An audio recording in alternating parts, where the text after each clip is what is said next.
자, 오늘 두 번째 소식, ILO 국제노동기구의 기준에 맞는 법 개정을 하기를 정부가 어제 드디어 국무회의에서 승인을 했습니다. 이 내용 한번 살펴보겠습니다. 30년 미룬 ILO 핵심 협약, 정부 올해 안에 비준 노력. 1990년대에 우리나라가 선진국 대열에 들어서면서 OECD에 가입하게 되면서 ILO에도 가입을 하고 OECD에도 가입을 했는데요. OECD 가입할 당시에 OECD에서 문제를 삼았던 것이 우리나라의 여러 가지 제도가 부족한데 그중에서 공무원들이 노조를 만들 수 없고 교사의 노동권을 보장하지 않고 교사가 노조를 만들 수 없게 하고 해직 노동자가 노조에 가입할 수 없게 하는 등의 독소 조항이 있으니 이것을 고쳐라라는 지시를 하고 그것에 대한 조건부로 OECD에 받아준 겁니다. 즉 지금 드리는 이야기는 어떤 좌파의 주장이거나 사회주의의 주장이 아니고요. OECD, 전 세계에서 방국계나 끼는 전 세계 선진국들의 글로벌 스탠다드에 맞추지 못했던 한국 정부를 질타하면서 이것을 고쳐야 너희들 OECD 가입하게 해줄게라고 만들어 놓고 무려 30년을 끌어왔던 이야기를 드리는 것입니다. 국제노동기구의 핵심 협약은 국제노동기구는 전 세계 192개국이 가입을 해어 있고요.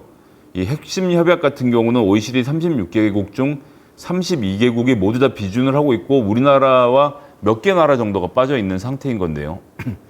실업자 해고자가 노동조합에 가입할 수 있게 되고 5급 이상의 공무원도 노동조합에 가입할 수 있게 되는 노조활동의 제약이 대폭 완화되는 것이 핵심입니다.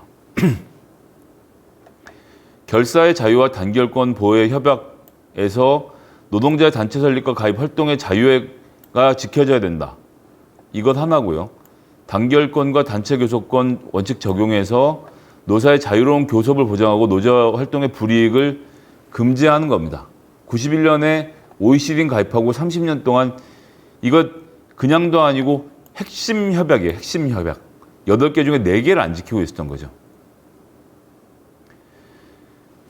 미국에도 티처스 유니언이 있습니다. 이게 교사 노조죠. 교사 노조에는 교사만 가입할 수 있는 게 아니고요.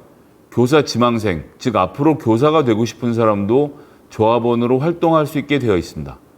그리고 교사가 되면 이거는 유니언이라고 해서 교사가 되면 자동적으로 노조에 가입하는 형태가 되어 있는 것이 미국의 현실입니다. 즉 노동자로서의 본인의 위상을 정확하게 알고 있는 것이죠. 그런데 우리나라는 해고 노동자가 몇 명 끼어 있다고 전교조 자체를 불법화하는 만행을 박근혜 정부 시절에 저질렀습니다. 이건 있을 수 없는 일이고요. 우리나라 말고는 이렇게 하는 나라가 없습니다.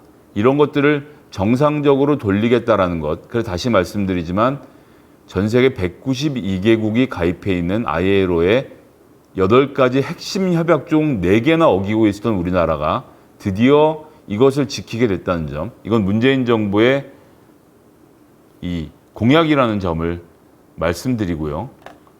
경영계 반대도 미루기 어려운 게 왜냐하면 한국과 유럽연합의 FTA 위반이거든요. EU, 유럽의 모든 국가들이 모여있는 EU, 우리나라가 얼마나 많은 물건을 팔 수 있는 넓은 시장입니까? 여기랑 FTA를 추진하는데 이게 위법이라서 FTA가 깨질 위기에 처해 있는 겁니다.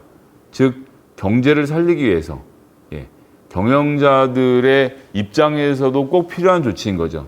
그럼 지금 보수적인 분들은 EU하고 FTA 하지 말고 노조를 부시자라고 말씀을 하셔야 되는데 그게 민주주의 시장경제 질서에 맞는 이야기인지를 다시 한번 살펴보셔야 합니다. 그래서 이제 전교조 합법화가 되고 소방공무원 노조가 만들어지게 되는 겁니다. 근데 이제 이것을 가지고 경영계는 노조의 영향력만 지나치게 강화시킨다라는 이야기를 하는데 제가 조금 전에 말씀드렸죠. 전 세계 192개국이 가입해 있는 ILO의 핵심 조약 8가지 중에 4가지를 어기고 있는 말 그대로 후진국형 노사관계를 만들고 있는 우리나라에 경종을 울리는 사건으로 봐주셔야 합니다. 그래서 실업자하고 해고자도 기업별 노조에 가입 활동을 할 수 있게 바꾸는 것, 이거는 뭐 전 세계 모든 나라들이 다 하고 있는 겁니다. 그 노조에 있다가 해고를 당하면 노조에서 빠져야 되는 것은 어느 나라에도 없는 것이고요. 내가 그런 종류의, 예를 들어서 포크레인 노동자가 되고 싶다 그러면 그 포크레인 기사 자격증을 따라 학원에 다니면서도 포크레인 노조에 가입해서 노조 활동을 할 수도 있는 것이 전 세계적 글로벌 스탠다드라는 겁니다. 그걸 지키는 것이고, 소방공무원 노조도 허용이 되는 거죠. 우리나라 소방 영웅이라고 하면서 이 사람들 얼마나 높여줍니까? 근데 그러면서도 실제적인 처우는 어마어마하게 열악하죠. 게다가 노조도 만들 수 없었기 때문에 여러 가지 제약이 많았습니다. 제가 보좌관으로 있던 시절에 공무원 연금을 살펴보면서 정말 마음이 아팠던 것이 뭐냐 하면, 소방공무원들이 연금 수령 기간이 가장 짧았습니다. 그 이야기는 거꾸로 하면 소방공무원들이 워낙 위험한 곳에서 일하시고 몸을 많이 상하기 때문에 은퇴하고 나서 연금을 받다가도 가장 먼저 돌아가신다는 이야기로 저는 짐작을 합니다. 물론 제가 사망 연령과 관련된 통계를 본 것이 아니라 연금 수령액과 관련된 통계를 본 것인데, 소방공무원들이 가장 적은 연금을 타갔다는 것, 그것은 결국 연금 수령 기간이 짧았다는 이야기고, 뭐 다른 예가 없는 거죠. 돌아가실 때까지 연금을 받는 거니까 그만큼 건강권을 침해당하고 있었는데, 이런 것들을 지키기 위해서는 노조를 만들어서 정부와 협상을 해야 되는 거죠. 매우 당연하고도 필요한 조치를 취하고 있다는 겁니다. 뭐 이제 특수고용 노조라든지 학생 노조 등도 생기면서 노조 조직률이 올라갈 거라고 본다는 것이고요. 그래서 이제 여기에 대해서 중앙일보는 사설에서 신노동 운동장이 더 기울어지나라고 이야기를 하고 있습니다. 핵심 협약을 추진한 이후로 국격을 들고 있다는 건데 맞는 얘기죠. 91년 ILO에 가입했는데 핵심 협약 8건 중 4건을 비준하지 않았는데 187개 회원국 중에서 146개 회원국, 그 다음에 조금 전에 말씀드린 OECD 36개 회원국 중에 32개국이 핵심 협약 전체를 비준한 것과는 대비가 되는 겁니다. 중앙일보도 잘 얘기하고 있네요.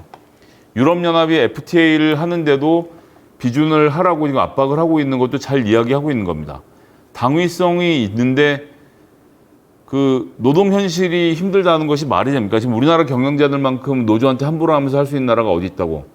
얼마 전까지 삼성은 기업이 나서서 노조를 못하게 막고, 노조원이 돌아가시면 시신탈취까지 경찰과 짜고 했던 나라가 우리나라 아닙니까? 그런 것들이 재판을 넘겨주고 있는 나라에서 노조가 세다는 얘기는 정말 말도 안 되는 이야기라고 생각하고요. 저는 그렇기 때문에 30년 동안 미룬 것을 아직도 시기를 얘기하고 있는 것은 전 정말 잘못된 일이라고 생각합니다. 그래서 ILO 핵심 협약 비준, OECD 36개국 중에 32개국이 전체를 비준하고 있고, 그중에 우리나라가 33번째로 비준하게 되는 것을 축하드리는데, 이것은 정부가 결심한다고 되는 일은 아니고요. 국회에서 통과가 꼭 필요한 일입니다. 국회에서 관련 법을 개정해야 하는 일이고요. 국회로 공이 넘어왔습니다.